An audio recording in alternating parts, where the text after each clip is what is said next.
நான்காவது ஸ்லோகம். மயா ததமிதம் சர்வம்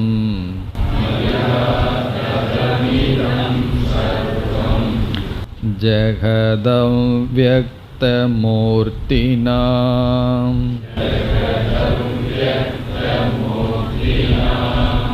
மத்ஸ்தானி சர்வபூதானி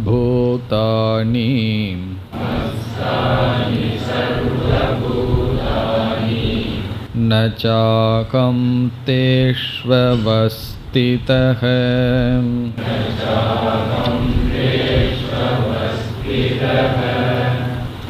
ந ச மத்ஸ்தானி பூதானி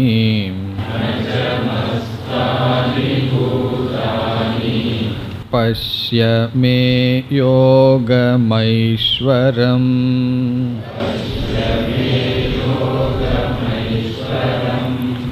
பூதப்ருன்ன ச பூதஸ்தஹ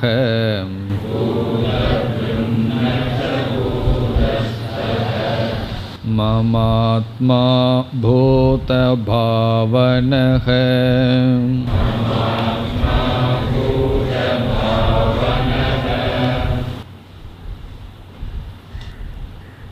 நான்காவது ஸ்லோகத்திலிருந்து பகவான் ஈஸ்வரனுடைய சொரூபத்தை விளக்க ஆரம்பிக்கின்றார். இப்பொழுது விளக்கப்படுகின்ற ஞானத்தினுடைய பெருமையை இதற்கு முன் கூறினார். ராஜவித்யா ராஜகுஹ்யம், எல்லா அறிவை காட்டிலும் மேலானதாக அறிவுகளுக்குள் ராஜாவாக இருக்கின்றது, இரகசியங்களுக்குள் பெரிய இரகசியமாக இருக்கின்றது. இப்படிப்பட்ட அறிவை சொல்லப் போகின்றேன் என்று ஆரம்பித்தார். ஈஸ்வரனுடைய ஞானத்தில் இரண்டு தத்துவங்கள் அடங்கி இருக்கின்றன. ஒன்று ஈஸ்வரன் மாயையுடன் கூடிய தத்துவமாகவும் மாயையை நீக்கிய நிர்குண சொரூபமான பிரம்ம ரூபமாகவும் இருக்கின்றது. இங்கு பகவான் ஈஸ்வரனுடைய இந்த இரண்டு தத்துவத்தையும் பேசப் போகின்றார். பிரம்ம ரூபமான ஈஸ்வரனையும் இந்த உலகத்துக்கு காரணமாக இருக்கின்ற மாயா ரூபமான ஈஸ்வரனையும் சேர்ந்து பேசப் போகின்றார். பிரம்ம ரூபமான ஈஸ்வரன் அல்லது நிர்குண பிரம்மன் உபனிஷத்தினுடைய மைய கருத்து. ஆகவே இப்பொழுது பார்க்கின்ற பகுதியானது உபனிஷத்தினுடைய சாரம். சென்ற வகுப்பில் நாம் விசாரத்தை ஆரம்பித்தோம். இந்த உலகத்திற்கும் இந்த உலகத்தை படைத்த ஈஸ்வரனுக்கும் எப்படிப்பட்ட சம்பந்தம் இருக்கின்றது என்ற விசாரத்தை ஆரம்பித்தோம். அதில் முதலாக நாம் பார்த்த சம்பந்தம், பலர் என்ன நினைக்கிறார்கள், ஈஸ்வரன் நிமித்த காரணம், இந்த உலகமானது காரியம். ஈஸ்வரன் வேறு, இந்த உலகம் வேறு. ஈஸ்வரன் எங்கேயோ இருந்து கொண்டு இந்த உலகத்தை சில பொருள்களின் துணை கொண்டு படைத்தார். இந்த உலகமும் உலகத்தில் தென்படுகின்ற பொருள்களும் ஈஸ்வரனும் வேறு. இதை நாம் துவைதவாதம் என்று பார்த்தோம். பிறகு இது எப்படி தவறு என்றும் பார்த்தோம். இவைகள் முழுமையாக ஈஸ்வரனிடமிருந்து வேறாக இருந்தால் அந்த ஈஸ்வரனை சர்வசக்திமான் சர்வஜன் என்றெல்லாம் கூற முடியாது. பிறகு இரண்டாவது கொள்கையை நாம் பார்த்தோம். இந்த உலகம் இறைவனுடைய அங்கம், இறைவனுடைய ஒரு உறுப்பை போல என்ற ஒரு கருத்து இருக்கின்றது. அதுவும் தவறு என்று பார்த்தோம். காரணம், இந்த அனித்தியமான துக்க ரூபமான உலகம் இறைவனுடைய அங்கமாக இருந்தால் இந்த அங்கத்தினுடைய குறையானது அங்கியான ஈஸ்வரனையும் பாதிக்கும். ஆகவே அதுவும் உண்மையல்ல என்று பார்த்தோம். பிறகு மூன்றாவதான கருத்து, இந்த உலகமே இறைவன் என்று, இயற்கையே கடவுள், கடவுள் என்று ஒன்று கிடையாது, இந்த உலகம்தான் ஈஸ்வரன். இதை ஸ்வபாவவாதம் என்று சொல்வார்கள். ஸ்வபாவவாதம் என்றால் இந்த இயற்கைதான் இறைவன், இயற்கைக்கு மேலே ஈஸ்வரன் என்று ஒன்று இல்லை. இந்த 3 விதமான சம்பந்தம் பேசுகின்றார்கள். இது தவறு என்று பார்த்தோம். பிறகு இங்கு பகவான் சொல்வது அல்லது உபனிஷத்தில் முடிவு செய்யப்பட்ட சம்பந்தம் என்ன என்று நாம் சென்ற வகுப்பில் ஆரம்பித்தோம். அதை இப்பொழுது தொடரலாம்.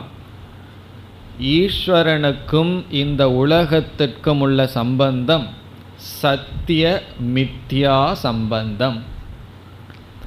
சத்திய மித்யா சம்பந்தம் என்றால் சத்தியமான ஒரு பொருளுக்கும் மித்யாவான ஒரு பொருளுக்கும் என்ன சம்பந்தமோ அந்த சம்பந்தம், அதைத்தான் சத்திய மித்யா சம்பந்தம் என்று சொல்கின்றோம். இதை நாம் உதாரணத்தின் மூலமாகத்தான் புரிந்து கொள்ள முடியும். ஆகவே நாம் உதாரணத்தில் புரிந்து கொண்டு பிறகு இந்த ஸ்லோகத்திற்குள் செல்லலாம். கயிறானது பாம்பாக நினைக்கப்படுகின்றது. இந்த கயிற்றை நாம் சத்தியம் என்று சொல்கின்றோம். பிறகு இந்த கயிற்றின் மீது நாம் பாம்பை தவறாக பார்க்கின்றோம் அல்லவா, அந்த பாம்பை நாம் மித்யா என்று சொல்கின்றோம். உண்மையான பாம்பு இருக்கின்றது, அதை பற்றி இப்பொழுது பேசவில்லை. நம்மால் பார்க்கப்படுகின்ற பாம்பை இப்பொழுது பேசுகின்றோம். அந்த பாம்பானது மித்யா என்று சொல்கின்றோம். நம்மால் பார்க்கப்படுகின்ற பாம்புக்கும் கயிற்றுக்கும் உள்ள சம்பந்தத்தை தான் சத்திய மித்யா சம்பந்தம் என்று சொல்கின்றோம். ஒரு பொருள், சத்தியமான ஒரு பொருள் இருக்கின்றது, அதன் மீது வேறொரு பொருளானது ஏற்றி வைக்கப்படுகின்றது. ஏற்றி வைக்கப்பட்ட பொருளுக்கும் அதற்கு ஆதாரமாக இருக்கின்ற பொருளுக்கும் உள்ள சம்பந்தம் சத்திய மித்யா சம்பந்தம். ஆகவே இந்த ஜெகத்தானது ஈஸ்வரன் மீது, அதாவது ஈஸ்வரனுடைய பிரம்மஸ்வரூபத்தின் மீது ஏற்றி வைக்கப்பட்டுள்ளது. இப்போ இந்த உலகம் மித்யா, இந்த உலகத்துக்கு அதிஷ்டானமாக இருக்கின்ற தத்துவம் சத்தியம். இதைத்தான் பகவான் 4வது ஸ்லோகத்தில் 2வது வரியிலும் 5வது ஸ்லோகத்தினுடைய முதல் வரியிலும் பேசுகின்றார். இனி இந்த கருத்தை பகவான் எப்படி பேசுகின்றார்? 3 படியாக பேசுகின்றார். அந்த 3 படியை இப்பொழுது பார்க்கலாம். அதுவும் ஒரு உதாரணத்துடன் பார்த்துவிட்டு பிறகு பகவானுடைய சொல்லுக்கு செல்லலாம். களிமண் இருக்கின்றது. அந்த களிமண்ணிலிருந்து பல பானைகள் நாம் செய்கின்றோம். நாம் என்ன சொல்கின்றோம்? களிமண் சத்தியம், பானைகள் மித்தியா என்று சொல்கின்றோம். காரணம் என்ன? ஒரு 10 கிலோ களிமண்ணை நாம் எடுத்துக்கொண்டு ஒரு 20-30 பானைகள் செய்கின்றோம். அந்த 20 பானைகளையும் நாம் எடை போட்டு பார்த்தால் அங்கு என்ன இருக்கும் என்றால் அதே 10 கிலோ களிமண் தான் இருக்கும். அல்லது அந்த களிமண்ணுடன் வேறு எதையெல்லாம் சேர்த்தோமோ அதனுடைய எடைதான் 10-20 பானைக்கும் இருக்கும். பிறகு என்ன சேர்க்கப்பட்டுள்ளது? களிமண்ணுடன் என்ன புதிதாக சேர்க்கப்பட்டுள்ளது என்றால் புதிதாக எந்த ஒரு பொருளும் சேர்க்கப்படவில்லை. பிறகு என்னதான் சேர்க்கப்பட்டுள்ளது பானை என்று சொல்ல என்றால் ஒரு பெயரும் அதற்கான ரூபமும் உருவமும் சேர்க்கப்பட்டுள்ளது.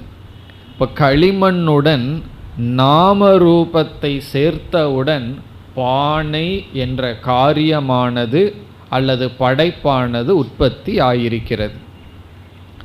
இப்பொழுது பானைகள் படைக்கப்பட்டிருக்கிறதுன்னு சொல்கின்றோம். உண்மையில் எது படைக்கப்பட்டது, எது தோன்றியுள்ளது என்றால், பானையினுடைய சாரம் களிமண் தோன்றவில்லை. தோன்றியது என்பது ஏற்கனவே இருக்கின்ற களிமண்ணுடன் ஒரு பெயரும் ஒரு உருவமும் தான் தோன்றியுள்ளது. ஆகவே நாம ரூபம்தான் களிமண்ணுடன் சேர்க்கப்பட்டிருக்கிறது. நாம ரூபத்துக்கு வெயிட் எல்லாம் கிடையாது. நாம ரூபத்துக்கு என்ன எவ்வளவு கிலோ, ஒரு உருவத்துக்கு எவ்வளவு கிலோன்னு சொல்ல முடியாது, சொல்லுக்கு எவ்வளவு வெயிட்டுன்னு சொல்ல முடியாது. ஆகவே என்ன சொல்கின்றோம், களிமண் சத்தியம், பானைகள் மித்தியா என்று சொல்கின்றோம். இதனுடைய பொருள், பானையை ஒரு பொருளாக நாம் நினைத்தோம், அது தவறு. காரணம் என்னவென்றால், ஒரு வஸ்துவாக அங்கு இருப்பது களிமண் தான். பானை என்று ஒரு பொருள் கிடையாது. ஆகவே களிமண்ணுக்கும் பானைக்கும் உள்ள சம்பந்தம் காரண காரிய சம்பந்தம். இந்த காரண காரிய சம்பந்தத்தில் காரணம் சத்தியம், காரியம் மித்தியா. காரியம்ங்கிறது மித்தியா, காரணம்ங்கிறது சத்தியம். இது எல்லா இடத்துலையும் இருக்கணுங்கிற அவசியம் கிடையாது. நம்ம பாலை எடுத்துக்கொண்டு பாலிலிருந்து தயிரை உருவாக்குறோம். தயிர் என்ன சொல்கிறோம், பாலினுடைய காரியம்னு சொல்லிடுறோம். உடனே தயிர் மித்தியாவா என்று கேட்கக்கூடாது. காரணம் என்ன, இந்த பாலே தயிராக மாறி பரிணாமம் அடைந்துள்ளது. அதனால் தயிர் மித்தியா என்று நாம் சொல்வதில்லை. ஆனால் களிமண் விஷயத்தில் பானையை மித்தியா என்று சொல்கின்றோம். அதே போல பாம்பானது, கயிற்றில் பார்க்கப்படும் பாம்பானது மித்தியா என்று சொல்கின்றோம். காரணம் என்ன, அங்கு புதிதான ஒரு ரூபம், புதிதான நாமம் தான் இருக்கின்றது. வஸ்து ஒன்று, சொற்கள் இரண்டு. பிறகு ஏன் பானையை மித்தியா என்று சொல்கிறோம் என்றால், 5 பொருள்கள் இருந்தால் 5 சொற்கள் இருக்கும்.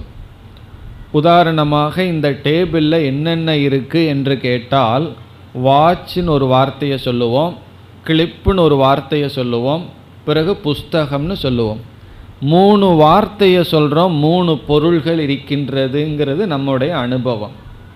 இப்போ 20 பானை இருக்குது, ஒவ்வொரு பானைக்கும் ஒவ்வொரு பேர் கொடுத்து வைத்துள்ளோம். ஆகவே 20 சொற்கள் இருக்கின்றது. ஒருவர் சொல்கிறார் களிமண் என்று ஒரு சொல்ல சொல்கிறார். இப்போ இங்கே களிமண்கிற ஒரு சொல்லுக்கு ஒரு பொருள் இருக்கிறதே தவிர 20 சொல்லுக்கு அங்கு 20 பொருள்கள் கிடையாது. ஆகவே வெறும் சொல் மட்டும் இருந்தால் அது மித்தியா. இதை உபனிஷத் வாச்சாரம்பணம் விகாரோ நாமதேயம். இந்த விகாரமானது, காரியம் என்பது வெறும் வாக்கினால் உற்பத்தி செய்யப்பட்டது, நாமதேயம். அங்கு தேயம் என்றால் மாத்திரம், நாம மாத்திரம், அது வெறும் சொல்தான். ஆகவே பானைகள் என்பது மித்தியா. மித்தியா என்றால் என்ன, பானை என்று ஒரு பொருளை நான் நினைத்தேன், அது ஒரு பொருள் அல்ல. பிறகு அங்கு இருக்கிற ஒரே ஒரு பொருள் களிமண். இப்போ இந்த உதாரணத்தை நாம் புரிந்துவிட்டால், இப்பொழுது நாம் களிமண் பேசுவதாக கற்பனை பண்ணுவோம். களிமண் என்ன சொல்கின்றது, நமக்கு பானை மித்தியாங்கிற ஞானத்தை களிமண் கொடுக்க விரும்புகின்றது. நம்ம திருஷ்டியில் என்ன இருக்குது, பானைன்னு ஒன்று இருக்குது, அதற்கு காரணமான களிமண் ஒன்று இருக்குது என்று 2 பொருள்கள் இருப்பதாக நினைத்து கொண்டு இருக்கின்றோம். அல்லது கடலை பார்க்கும் பொழுது தண்ணீர் என்று ஒன்று இருக்கிறது, அலைகள் என்று ஒன்று இருக்கின்றது என்ற 2 பொருள் இருப்பதாக நம்முடைய மனம் சிந்தித்து கொண்டு இருக்கின்றது. இப்பொழுது இந்த களிமண் நமக்கு ஞானத்தை கொடுக்க வேண்டும். என்ன ஞானத்தை கொடுக்கணும், இருக்கிறது ஒரே ஒரு பொருள்தான், பிறகு பலதாக தெரிவது வெறும் தோற்றம் மித்தியா என்று. ஆகவே இந்த களிமண் 3 ஸ்டெப், 3 படியாக நமக்கு உபதேசத்தை செய்கின்றது.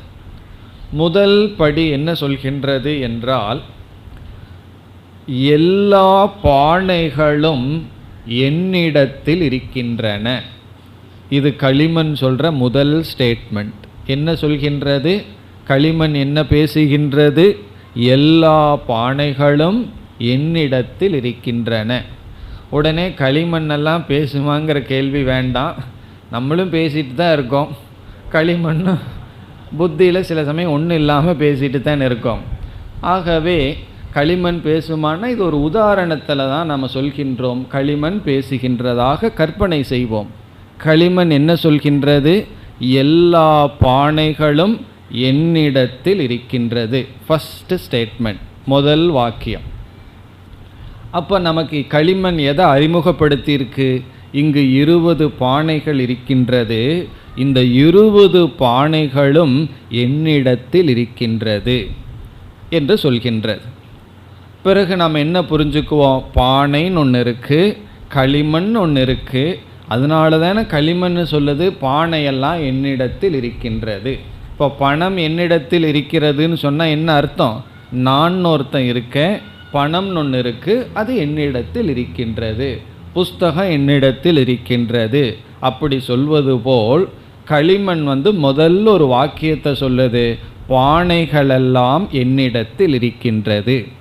களிமண் உதாரணம் பிடிக்கலின்னு சொன்னால் தண்ணீர் சொல்லுது, அலைகளெல்லாம் என்னிடத்தில் இருக்கின்றது. பிறகு அடுத்த ஸ்டெப், அடுத்த ஸ்டேட்மெண்ட் இந்த களிமண் என்ன சொல்கிறது என்றால், நான், களிமண் பேசுகின்றது, நான் பானைகளிடத்தில் இல்லை. பானைகளெல்லாம் என்னிடத்தில் இருக்கிறது முதல் வாக்கியம். இரண்டாவது வாக்கியம், நான் பானைகளிடத்தில் இல்லை. இதிலிருந்து நமக்கு களிமண் எதை போதிக்கின்றது என்றால், நான் நானாக இருக்க பானையை சார்ந்திருக்க வேண்டிய அவசியம் இல்லை. களிமண் களிமண்ணா இருக்க பானையை சார்ந்திருக்க வேண்டிய அவசியம் இல்லை. பானை பானையாக இருக்க அது என்னைத்தான் சார்ந்திருக்க வேண்டும். இப்போ பானையினால் இப்படி ஒரு வார்த்தையை சொல்ல முடியுமா? களிமண்ணை சார்ந்து நான் இல்லை என்று சொல்ல முடியாது. பானை பானையாக இருக்க களிமண்ணை சார்ந்து இருக்கு. ஆனால் களிமண் களிமண்ணாக இருக்க பானையை சார்ந்திருக்க வேண்டிய அவசியமில்லை. அந்த பானையை உடைத்தாலும் அது களிமண் தான், பானையாக இருந்தாலும் அது களிமண்ணாகத்தான் இருக்கிறது. அல்லது நீர் என்ன சொல்கின்றது? நான் அலைகளை சார்ந்து இல்லை. அதனுடைய பொருள் என்ன? அலைகள் இருந்தாலும் இல்லாவிட்டாலும் நீர் நீராக இருக்க முடியும். ஆனால் அலைகளினால் கூற முடியாது நான் நீரை சார்ந்தில்லை என்று கூற முடியாது. இது இரண்டாவது வாக்கியம். இந்த இரண்டாவது வாக்கியத்தில் களிமண் எதை போதிக்கிறது என்றால், பானை சார்ந்து இருக்கின்ற ஒரு தத்துவம், களிமண்ணாகின்ற நான் சுதந்திரமாக இருப்பவன். இப்போ பானைக்கு டிபெண்டன்ட் எக்ஸிஸ்டன்ஸ், களிமண்ணுக்கு இண்டிபெண்டன்ட் எக்ஸிஸ்டன்ஸ். நான் எதையும் சாராமல் இருப்பவன், ஆனால் பானைகளோ சார்ந்து இருக்கின்றது என்ற ஞானத்தை இரண்டாவது வாக்கியத்திலிருந்து நமக்கு கொடுக்கின்றது. இப்போ முதல் வாக்கியத்தில் என்ன சொல்லி இருக்கின்றது? பானைகள் என்னிடத்தில் இருக்கின்றது என்ற வாக்கியத்தில் பானையும் இருக்கு களிமண்ணும் இருக்குங்கிற புத்தி நமக்கு வந்துள்ளது. பானையெல்லாம் என்னிடத்தில் இருக்குன்னா நம்மளும் கூட சொல்லலாம், வீட்டில் பானையெல்லாம் என்னிடத்தில் இருக்குது. அப்போ என்ன ஆகும்? பானைன்னு ஒன்று இருக்குது, என்னுடைய வீடு, நானுன்னு ஒன்று இருக்கின்றேன் என்று பானைக்கு எக்ஸிஸ்டன்ஸ், இருத்தல் என்ற ஸ்டேட்டஸ் தன்மை, களிமண்ணுக்கு இருத்தல் என்ற தன்மை இருப்பது போல் முதலில் காட்டுகிறது. இது ஏன் இப்படி சொல்லணும்னா, நமக்கு முதல்ல அந்த புத்தி தான் இருக்கின்றது. பானை வேறு களிமண் வேறு, பானை ஒன்று தனியாக இருக்குது, களிமண் ஒன்று இருக்கின்றது. அலைகள் இருக்கின்றன, பிறகு நீர் இருக்கின்றது என்ற புத்தி இருப்பதை களிமண் நமக்கு சொல்லி ஏற்கனவே நம்மளுடைய அறிவை சுட்டி காட்டி அடுத்த ஒரு ஸ்டெப்பை செய்கின்றது. என்ன? பானைகளெல்லாம் என்னை சார்ந்து இருக்கின்றது. இனி மூன்றாவது ஸ்டெப். இந்த ரெண்டாவது ஸ்டெப்பில் என்ன புரிஞ்சிருக்கோம் என்றால், களிமண்ணெல்லாம் என்னை சார்ந்து இருக்கின்றது, பானையெல்லாம் என்னை சார்ந்து இருக்கின்றது என்று களிமண் சொல்லும் பொழுது, களிமண் என்ன சொல்லிவிட்டது என்றால், பானை சுதந்திரமாக இல்லை, தனியாக இல்லை, அது சார்ந்து இருக்கின்றது என்ற அறிவை சொல்லி இருக்கின்றது.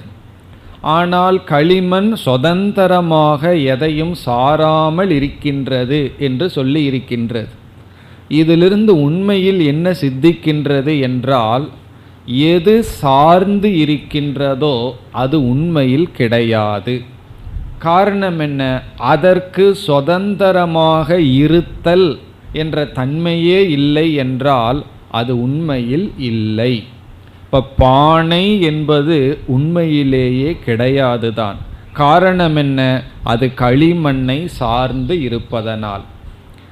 ஒரு நியமம் இருக்கின்றது. எது சுதந்திர சத்தா, எது சுதந்திரமாக இருக்கின்றதோ அது சத்தியம், எது ஒன்றை சார்ந்து இருக்கின்றதோ அது மித்யா. பரதந்திரம் மித்யா, சுதந்திரம் சத்தியம். இது ஒரு நியமம். சுதந்திரம்னா அதாக எதையும் சாராமல் இருந்தால் அது சத்தியம், எதையாவது சார்ந்து இருந்தால் அது மித்யா. பரதந்திரம் மித்யா.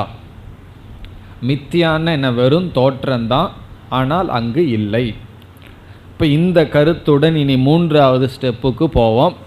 மூன்றாவது என்ன சொல்லுகின்றது என்றால், களிமண் பானை என்னை சார்ந்தும் இல்லை. பானை என்னை சார்ந்தும் இல்லை. காரணம் என்ன? பானைங்கிறதே ஒன்று கிடையாது. பானை என்னிடத்திலும் இல்லை என்பது களிமண்ணினுடைய மூன்றாவது வாக்கியம்.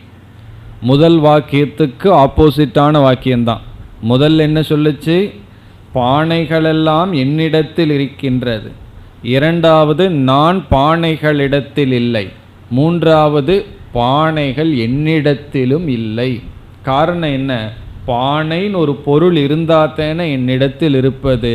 அது வெறும் நாம ரூபம், அது வெறும் சொல், அது வெறும் உருவம், அது ஒரு பொருள் அல்ல என்னிடத்தில் இருப்பதற்கு.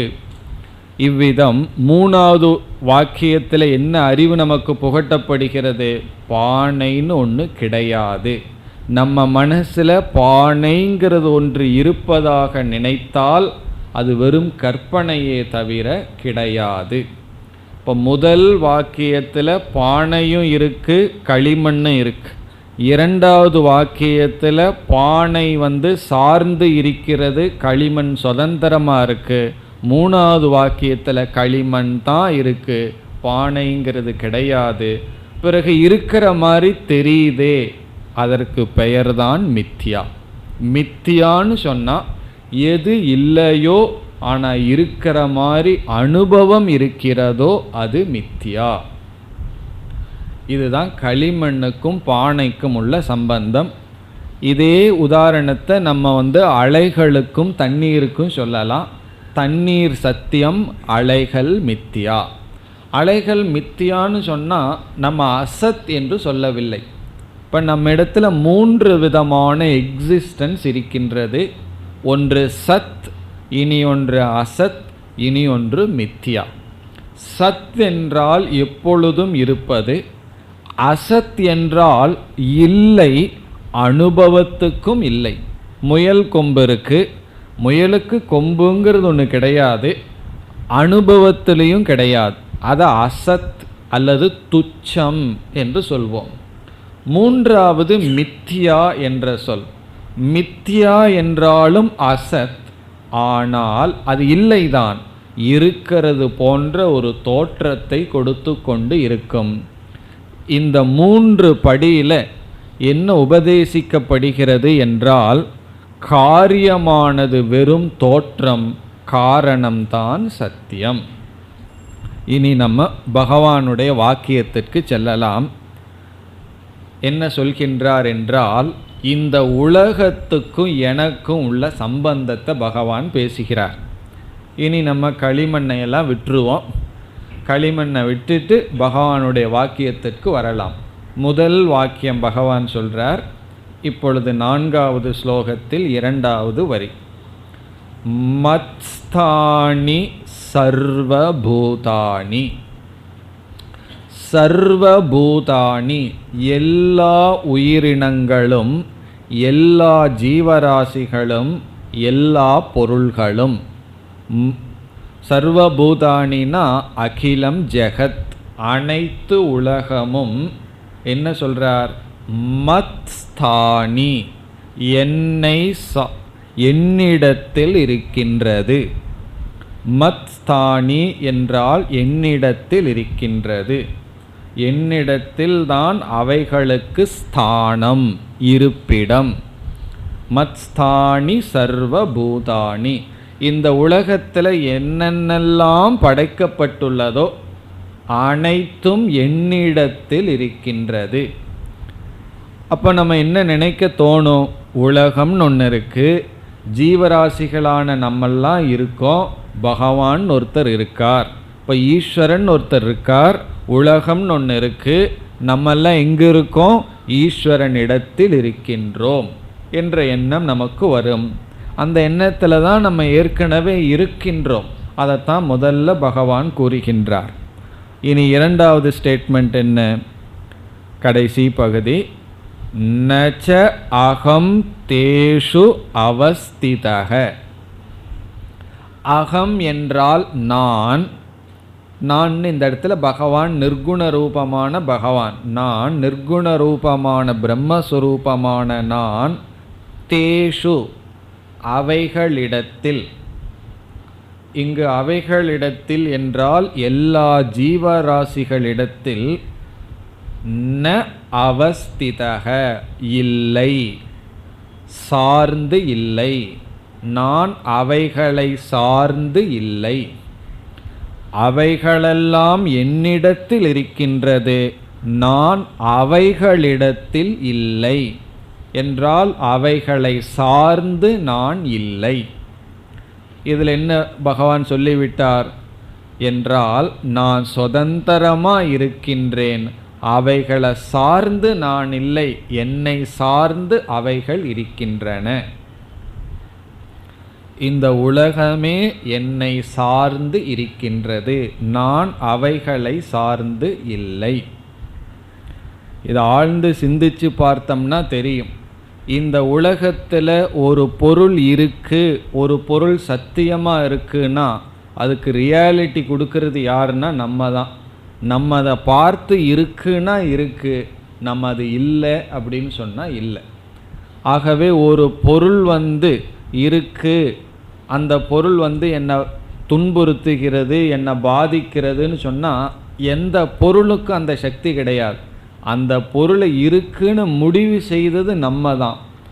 இந்த உலகம் என்னை துயரப்படுத்துது, நான் தான் உலகத்தை சார்ந்து இருக்குங்கிறேன்ற புத்தி நமக்கு இருக்குது. ஆனால் ஆழ்ந்து சிந்தித்தால் இந்த உலகத்துக்கு நம்ம துயரப்படுத்துகிறதோ பந்தப்படுத்துகிற சக்தியோ கிடையாது. அந்த சக்தியை கொடுத்ததே நம்ம தான். நம்ம தான் இந்த உலகத்துக்கு நம்மைய பந்தப்படுத்துகிற சக்தியை கொடுத்துருக்கோம். நம்ம என்ன அறியாமையில் இருக்கின்ற நாம். அதனால தான் பகவான் சொல்கிறார், அவைகளை சார்ந்து நான் இல்லை, நான் சுதந்திரமாக இருக்கேன். பகவான் ஒரு முக்த ரூபமானவர். அதனால் சொல்கிறார், அவைகளை சார்ந்து நான் இல்லை. இதிலிருந்து என்ன வார்த்தையை சொல்லிட்டார்? அவைகளெல்லாம் சார்ந்து இருப்பவை, நான் சுதந்திரமாக இருப்பவன். நம்ம ஒரு நியமத்தை பார்த்துருக்கோம், எது சார்ந்திருக்கின்றதோ அது மித்யா, எது சுதந்திரமாக இருக்கின்றதோ அது சத்தியம். நம்முடைய நிழல் நம்ம சார்ந்திருக்கிறதுனால வெறும் பொய், மித்யா. நம்முடைய உடல் சத்தியம். எதற்கு? நிழலினுடைய அடிப்படையில். பானைகள் மித்யா, பிறகு எது சத்தியம்? களிமண் சத்தியம். அலைகள் மித்யா சார்ந்திருப்பதனால் நீர் சத்தியம். பிறகு பாம்பானது மித்யா, கயிறானது சத்தியம். காரணம், பாம்பானது கயிற்றை சார்ந்திருப்பதனால். ஆகவே மித்யா என்றால் என்ன? உண்மையில் அது கிடையாது, வெறும் தோற்றம்தான். அதை அடுத்த ஸ்லோகத்தில் முதல் வரியில் முதல் பகுதியில் கூறுகிறார். இப்பொழுது 5வது ஸ்லோகத்தினுடைய முதல் பகுதிக்கு வருகின்றோம். நச்ச மத்ஸ்தானி பூதானி. பூதானி எல்லா ஜீவராசிகளும் அல்லது உலகம், நச்ச மத்ஸ்தானி என்னை சார்ந்து இல்லை, என்னிடத்தில் இல்லை. எந்த பூதங்களும் உயிரினங்களும் என்னிடத்தில் இல்லை. இப்போ 4வது ஸ்லோகத்தினுடைய முதல் 2வது வரியில் முதல் பகுதி, அதாவது பகவானுடைய ஃபஸ்ட்டு ஸ்டேட்மெண்ட்டையும் இதையும் பார்த்தா முரண்படுவது போல் இருக்கின்றது. முரண்படுவது போல் என்ன? முரண்படுவதாகத்தான் பகவான் பேசுகின்றார். காரணம் என்னன்னு சொன்னால், என்னைக்கு உண்மையை தேட ஆரம்பிக்கிறோமோ அங்கேயே இந்த முரண்படுகின்ற வாக்கியத்துடன் தான் போய் ஆகணும், வேறு வழி கிடையாது. காரணம் என்னன்னா, அந்த முரண்பாட்டை நம்ம ஏற்கனவே பண்ணி வச்சிட்டோம். கயிற்றில் போய் பாம்பை பார்க்குற முரண்பாட்டை பண்ணி வச்சிட்டோம்னா அதை புரிஞ்சுக்கிற உபதேசத்திலையும் முரண்பாடாகத்தான் உபதேசிச்சாகணும், வேறு வழி கிடையாது. அதனால் பகவான் இப்போ என்ன சொல்கிறார்? என்னை சார்ந்தும் பூதங்கள் இல்லை. பூதாணி எந்த உயிரினங்களும், மத்ஸ்தானி ந என்னிடத்திலும் இல்லை. இதிலிருந்து என்ன புரிஞ்சுக்கிறோம்? பூதாணின்னு ஒன்று இருந்தாத்தேன என்னிடத்தில் இருக்கிறது. ஜெகத்துன்னு ஒரு வஸ்து பொருள் இருந்தாத்தேன அது என்னிடத்தில் இருக்க என்பது பொருள். ஆகவே இந்த 3 வாக்கியத்தையும் நாம் ஒழுங்காக படித்து புரிந்து கொண்டால் நமக்கு என்ன அறிவு வருகின்றது? இந்த உலகத்துக்கும் ஈஸ்வரனுக்கும் உள்ள சம்பந்தம் என்ன என்றால், கயிற்றுக்கும் பாம்புக்கும் உள்ள சம்பந்தம், சத்தியத்திற்கும் மித்யாவுக்கும் உள்ள சம்பந்தம். இந்த இடத்துல கவனமாக புரிஞ்சுக்கணும். சத்துக்கும் அசத்துக்கும் உள்ள சம்பந்தத்தை சொல்லவில்லை. சில பேர் என்ன சொல்வார்கள், எல்லாம் மாயாவாதிகள், ஒன்றுமே இல்லைன்னு அத்வைதத்தில் சொல்கிறார்கள் என்று. நாம் அசத் அல்லது சூன்யம் என்று சொல்லவில்லை, மித்யா என்று சொல்கின்றோம். மித்யா என்றால் நம்முடைய அனுபவத்துக்கு அது இருக்கு, விசாரம் செய்து பார்த்தால் இல்லை. அதனால தான் இந்த உலகத்துக்கு, ஜெகத்துக்கு ஒரு லட்சணம் சொல்வார்கள். என்னவென்றால், அவிச்சாரிய பர்யந்தம் ரமணீயம். ரமணீயம்னா அழகா இருக்கு. எது வரைக்கும் இந்த உலகம் அழகா இருக்குன்னா, அவிச்சாரிய பர்யந்தம், விசாரம் செய்யாத வரை. விசாரம் செய்யாத வரைக்கும் அழகா இருக்கிறது தான் இந்த உலகமா. விசாரம் செய்து பார்த்தா அதனுடைய அழகானது சென்று விடும். அழகுன்னு என்ன? அதனுடைய எக்ஸிஸ்டன்ஸ், அதனுடைய இருப்பு, அதனுடைய சத்தா சென்று விடும். அதனால் இந்த உலகத்தில் சந்தோஷமாக இருக்கணும்னு என்ன பண்ணணும்னா, சிந்திக்கவே கூடாதுன்னு அர்த்தம். விசாரம் பண்ணவே கூடாது. பேசாமல் மாடு மாதிரி இருந்துட்டோம் அப்படின்னா ஏதோ வாழ்ந்துடலாம். சிந்திக்க ஆரம்பித்தோம்னு சொன்னால், ஒரு தத்துவவாதி சொல்கிறார், சிந்திக்க ஆரம்பித்தவனுக்கு வர்ற முதல் அனுபவம் என்ன அப்படின்னா துக்கம் அப்படின்னு சொல்கிறார். அதாவது உண்மையை தெரிய ஒருத்தன் ஆரம்பித்தான்னா முதல்ல அவன் அனுபவிக்கிறது என்னன்னா துக்கமாக. காரணம் என்ன? சிந்திக்க ஆரம்பிக்கும் போது தான் நம்ம என்னென்னலாம் தப்பு பண்ணியிருக்கோங்கிறதே தெரியுது. சிந்திக்காத வரைக்கும் நமக்கு ஒன்றும் தெரிவதில்லை. ஆகவே இந்த உலகம்ங்கிறது வெறும் தோற்றத்துக்கு இருக்கு, விசாரம் பண்ணி பார்த்தா இருக்காது. விசாரம் ந சகதே. இந்த உலகம் விசாரத்துக்கு தாங்காது, வேற எல்லாத்துக்கும் தாங்கிரும். இந்த உலக எந்த விதமான காரியம் பண்ணாலும் உலகம் இருந்துடும். ஆனால் இந்த உலகத்துக்கு ஒரே ஒரு எதிரி என்ன தெரியுமோ? விசாரம். விசாரம்னு சொன்னால் இது என்னன்னு விசாரம் பண்ணி பார்த்தா அங்கு இருக்காது. ஆனால் நம்ம என்ன பண்ணுறோம்? விசாரத்தை தவிர இது எல்லாம் பண்ணிகிட்டு இருக்கிறதுனால தான் உலகம் அப்படியே இருந்து கொண்டு இருக்கின்றது. இப்போ இந்த உலகத்துக்கும் பகவானுக்கும் உள்ள உண்மையான சம்பந்தம் உண்மைக்கும் பொய்யுக்கும் உள்ள சம்பந்தம். இப்போ சம்பந்தம்னு சொன்னாவே வேறொரு தத்துவவாதி கேட்குறான், நீ சத்தியம் மித்யா சம்பந்தம்னு சொல்கிற, சம்பந்தம்னு சொன்னாவே 2 பேர் இருந்தாகணும் அல்ல, சம்பந்தம்னு ரிலேஷன்ஷிப்னு சொன்னாவே 2 பேர் இருந்தாகணும். அப்படி இருக்கையில் நீ எப்படி அத்வைதம்னு சொல்லுவேன்னு நம்மக்கிட்ட கேட்குறான். அதுக்கு இவன் சொல்கிறான், நீ கண்ணாடியில் போய் நின்று பார்த்து அந்த முகத்துக்கும் உனக்கு சம்பந்தத்தை பேச முடியுமா முடியாதா என்றால் பேசலாம். அப்போ சம்பந்தம் 2 பேர் இருக்குன்னு சொல்லி உனக்கு காஃபி வேணும்னா 2 காஃபி வாங்கிட்டு வர சொல்லுவியோ? 2 காஃபி ஆர்டர் பண்ணுவோமோ? என் முன்னாடி ஒரு ஆள் இருக்கான், நான் ஒரு ஆள் இருக்கேன், அதனால் எனக்கு 2 காஃபின்னு சொல்லுவோமோ? இந்த ஆள் குடித்தாலே அந்த ஆளும் குடிச்சிருவார். ஆகவே பொய்யான பொருளோடு வைக்கிற சம்பந்தமும் பொய் தான். மித்யா வஸ்துவோடு ஒரு சம்பந்தம் இருக்குன்னா அந்த சம்பந்தமும் மித்தியான்னு சொல்லுவோம். பிறகு இதையெல்லாம் உபதேசிக்கிறீங்களே, நீங்கள் யாருன்னா மித்தியா.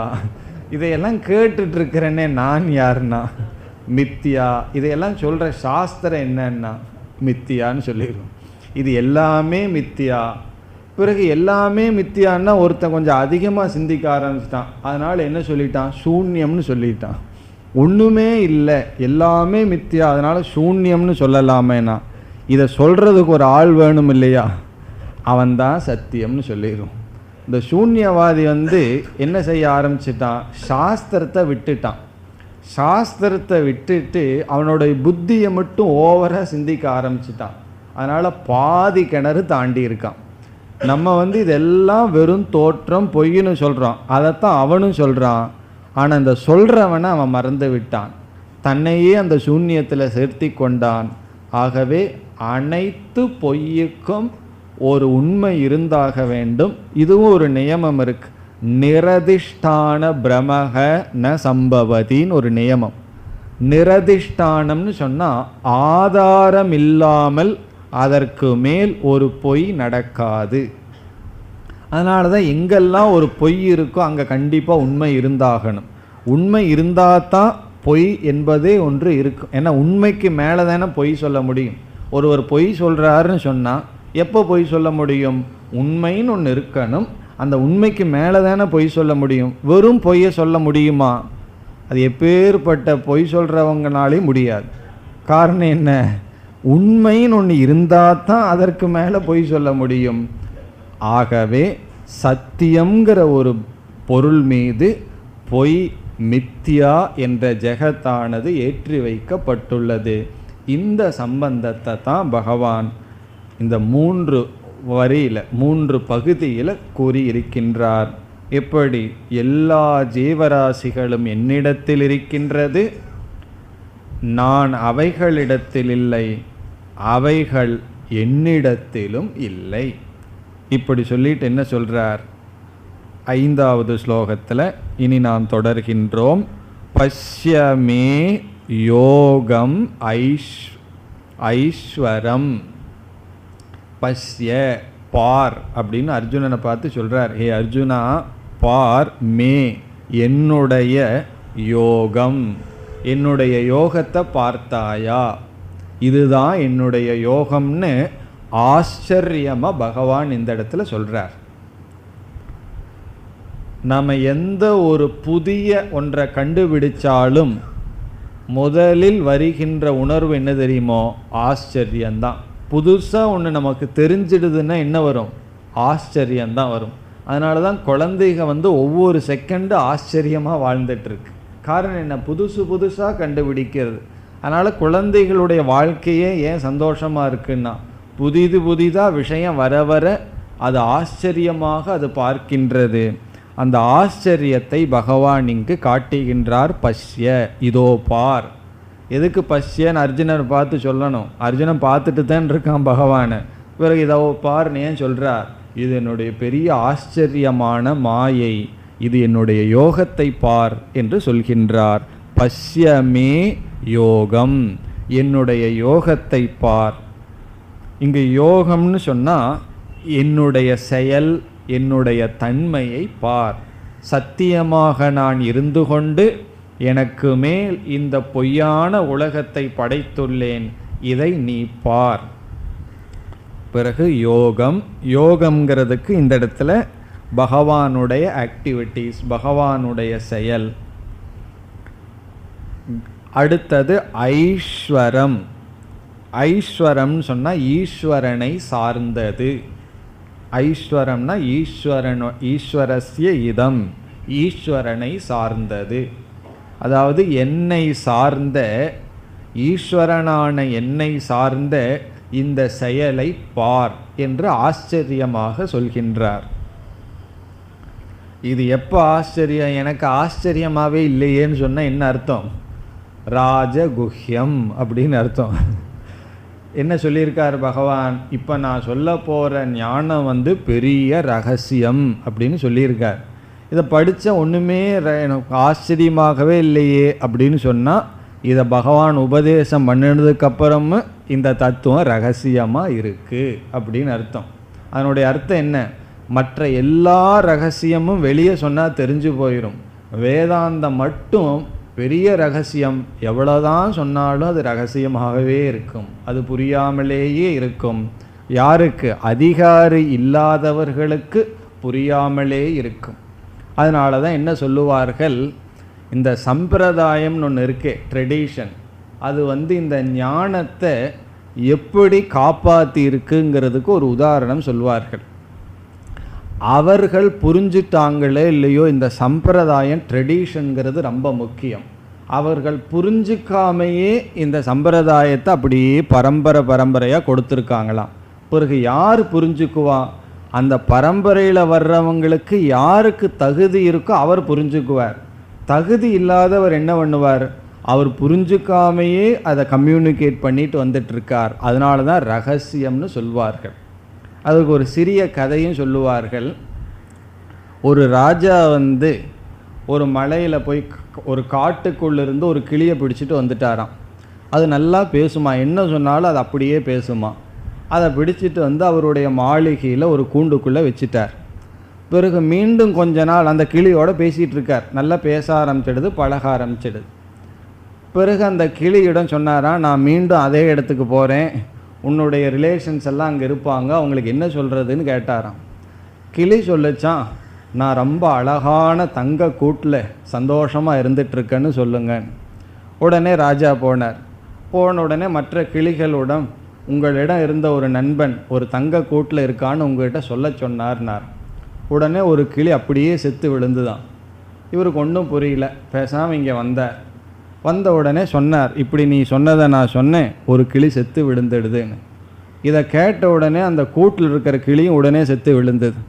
ஐயையோ இதுவும் செத்துடுதேன்னு அந்த கூட்டை திறந்து கையில் எடுத்தார், பறந்து ஓடிடுதான். இதில் என்ன விஷயம்னு சொன்னால், இந்த கிளி ராஜாவுக்கு தெரியாமே ஒரு விஷயத்தை கம்யூனிகேட் பண்ணியிருக்கு. நான் தங்க கூட்டில் அடப்பட்டு கிடக்கிறேன், அதற்கு என்ன மார்க்கம்னு அவங்க ஏதாவது சொல்லுவாங்களான்னு சொல்லி மற்றவங்கிட்ட கேட்டிருக்கு. அந்த செத்து விழுந்தது அந்த கிளி என்ன சொல்லியிருக்கு, நீ செத்து போன மாதிரி நடிச்சிருன்னு ஒரு விஷயத்தை சொல்லியிருக்கு. இப்போ இந்த ராஜா என்ன பண்ணியிருக்காரு, இந்த கிளி சொன்ன கருத்தை புரிஞ்சுக்காமல் அங்கே சொல்லியிருக்கார். அந்த கிளி சொன்ன கருத்தை புரிஞ்சிக்காமல் இந்த கிளிகிட்ட சொல்லியிருக்கார். கடைசியில் என்ன ஆச்சுன்னா இந்த கிளி பறந்து போச்சு. இந்த ராஜா போல தான் சம்பிரதாயத்தில் வந்த ஆள்கள் எல்லாம் சாஸ்திரத்தில் சொன்னதை புரிஞ்சுக்காமையே மற்றவங்களுக்கு சொல்கிறார்கள். அதனால் பிரயோஜனம் என்னென்னா, கேட்குறவங்களுக்கு தகுதி இருந்தால் பறந்து சென்று விடுவார்கள். பறந்து சென்று விடுவார்கள் என்ன அர்த்தம்? அதை புரிந்து பயன் அடைவார்கள். அதனால தான் இந்த ட்ரெடிஷனுக்கு நம்ம முக்கியத்துவம் கொடுக்கறது. இப்போ இந்த கருத்து சம்பிரதாயமாக வந்துட்டுருக்கு.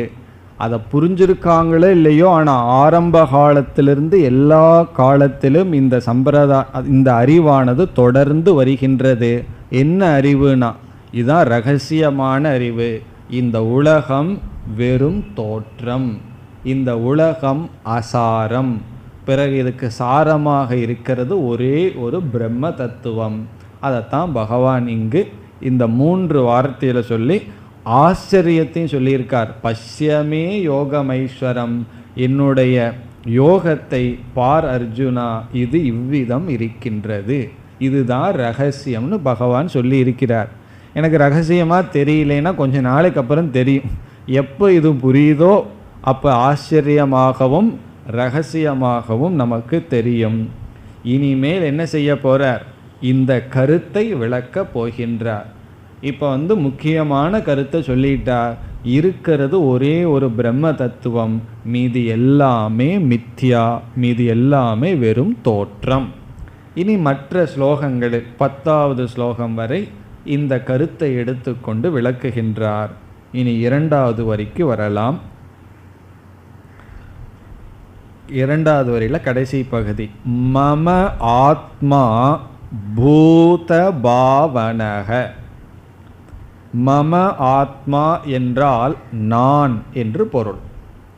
மம ஆத்மாங்கிறத நான்னு டிரான்ஸ்லேட் பண்ணணும். நானே அப்படின்னு அர்த்தம்.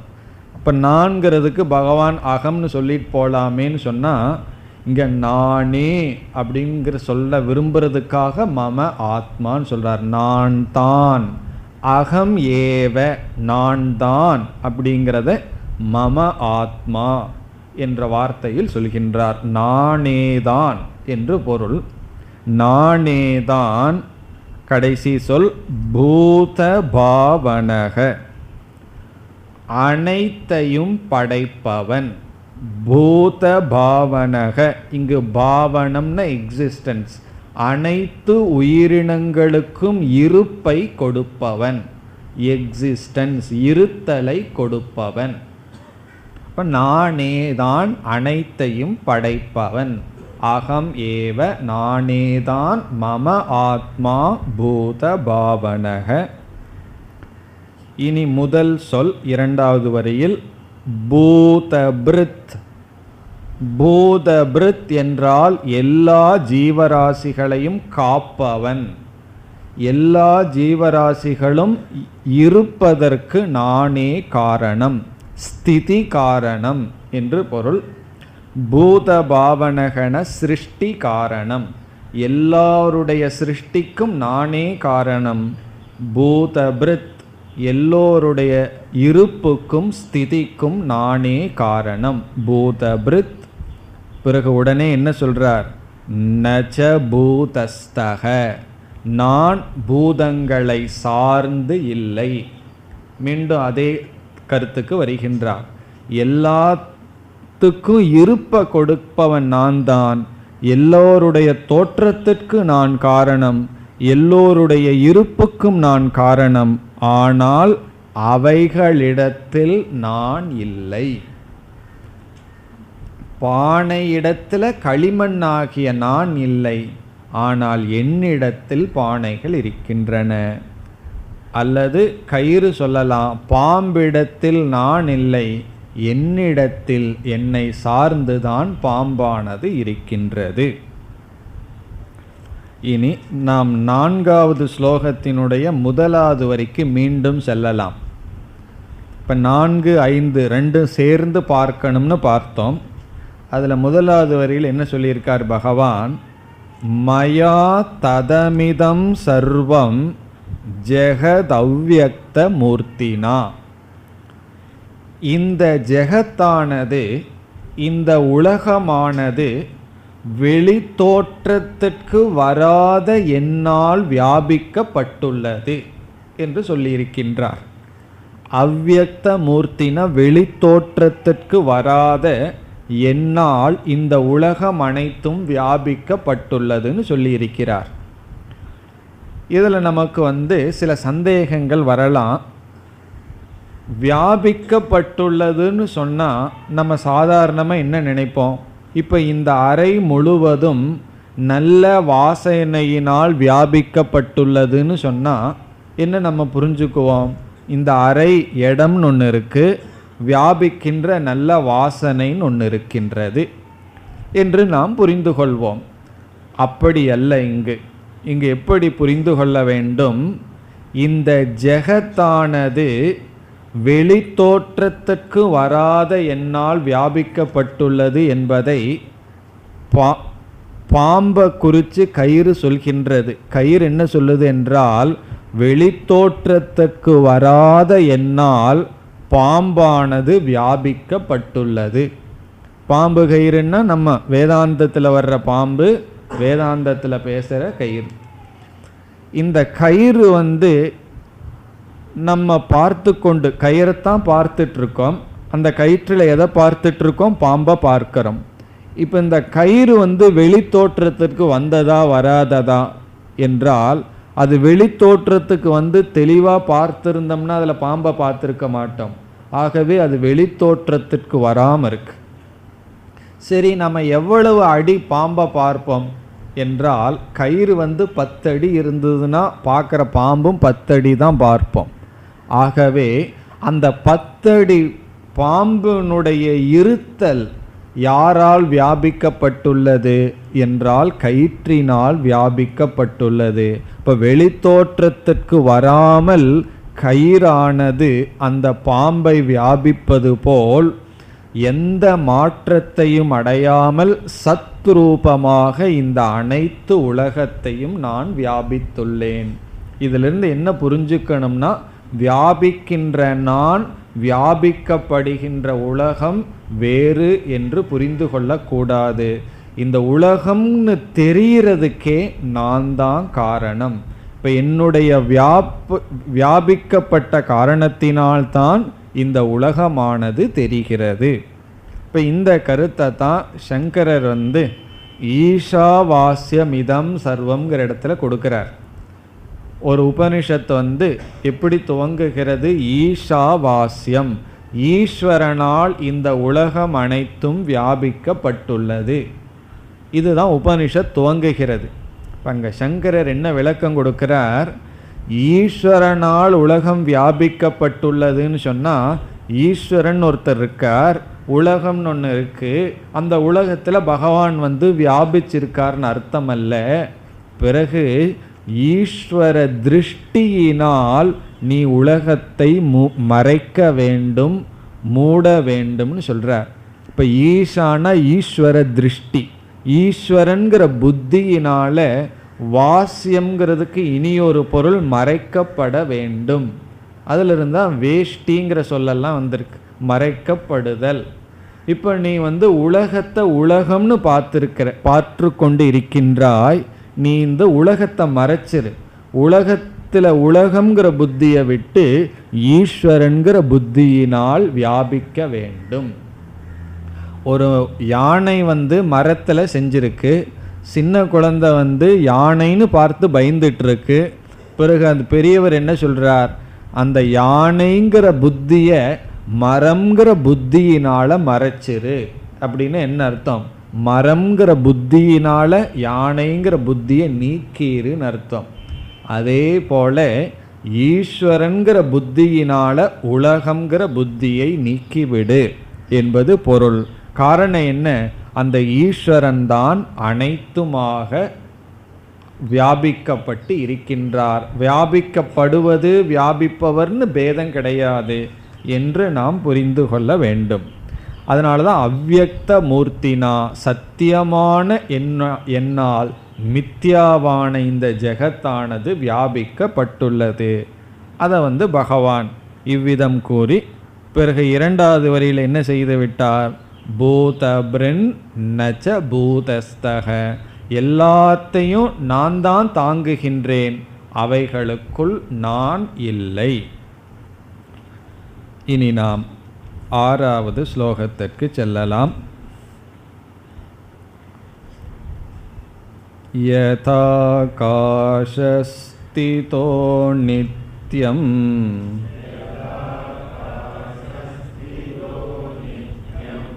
வாயோ சர்வத்ர கோமகான்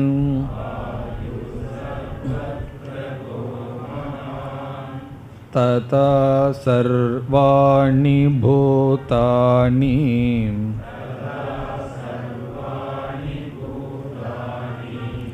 மத்ஸ்தானித்யுபதாரய.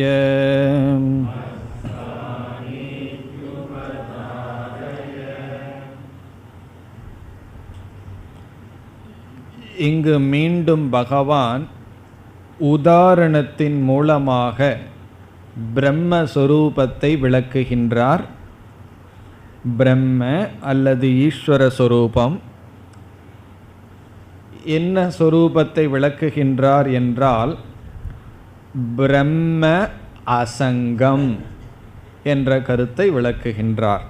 அசங்க சொரூபம், ஏதோடும் சங்கம் சம்பந்தப்படாதது பிரம்ம தத்துவம். ஈஸ்வரனுடைய உண்மையான தத்துவம் அசங்க சொரூபம். சங்கம்னா சேருதல், சம்பந்தம் வைத்தல். அசங்கம்னா சம்பந்தம் வைக்காமல் இருத்தல்.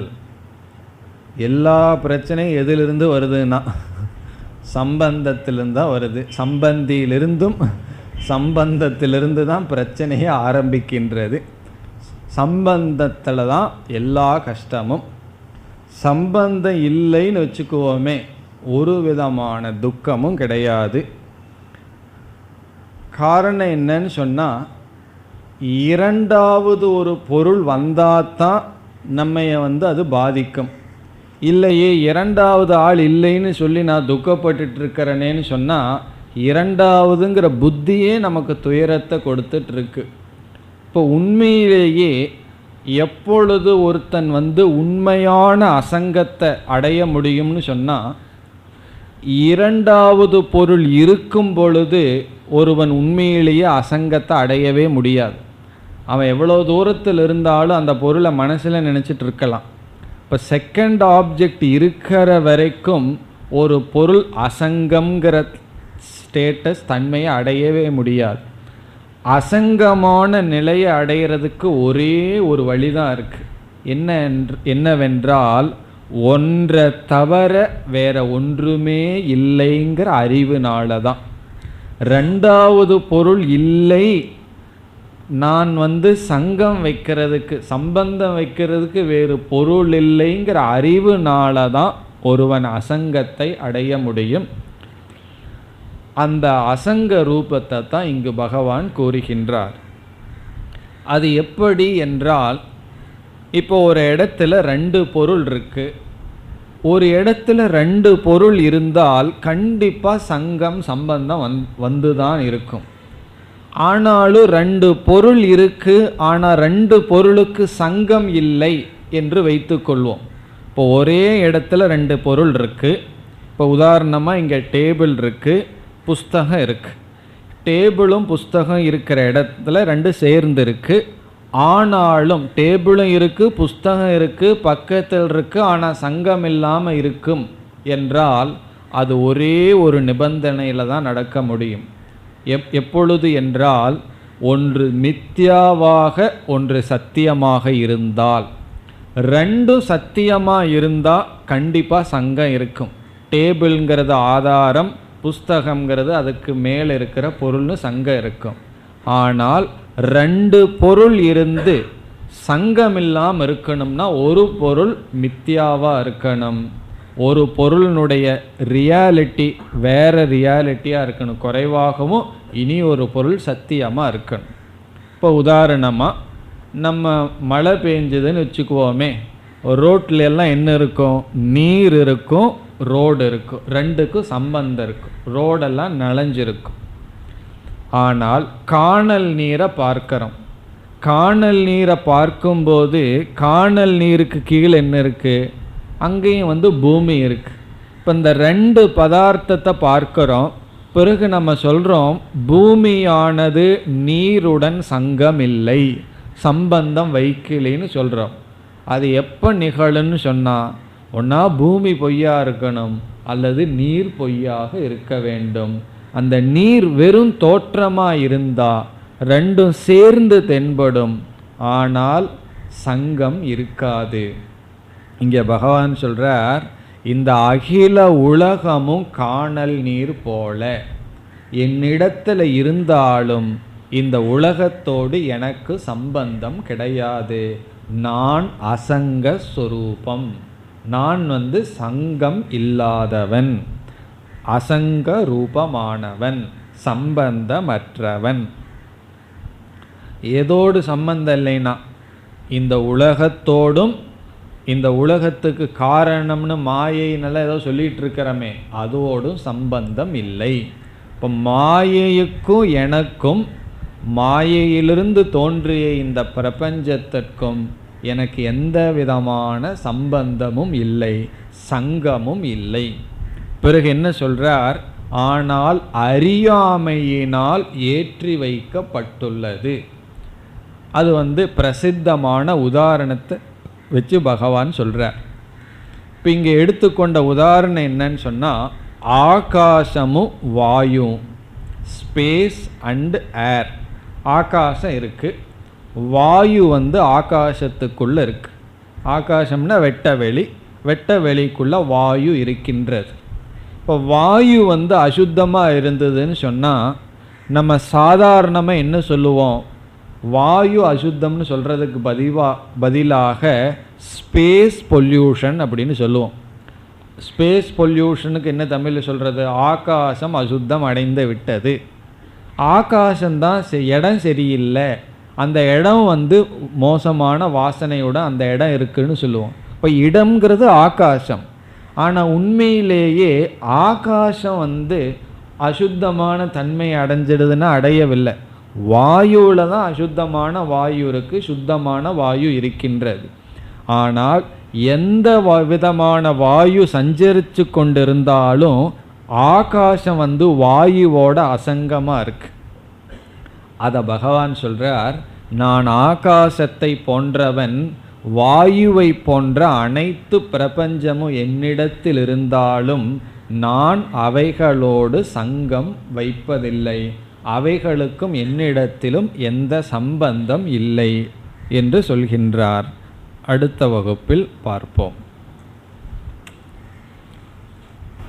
ஓம் பூர்ணமத பூர்ணமிதம் பூர்ணாத் பூர்ணமுதச்யதே பூர்ணஸ்ய பூர்ணமாதாய பூர்ணமேவாவசிஷ்யதே. ஓம் சாந்தி சாந்தி சாந்தி.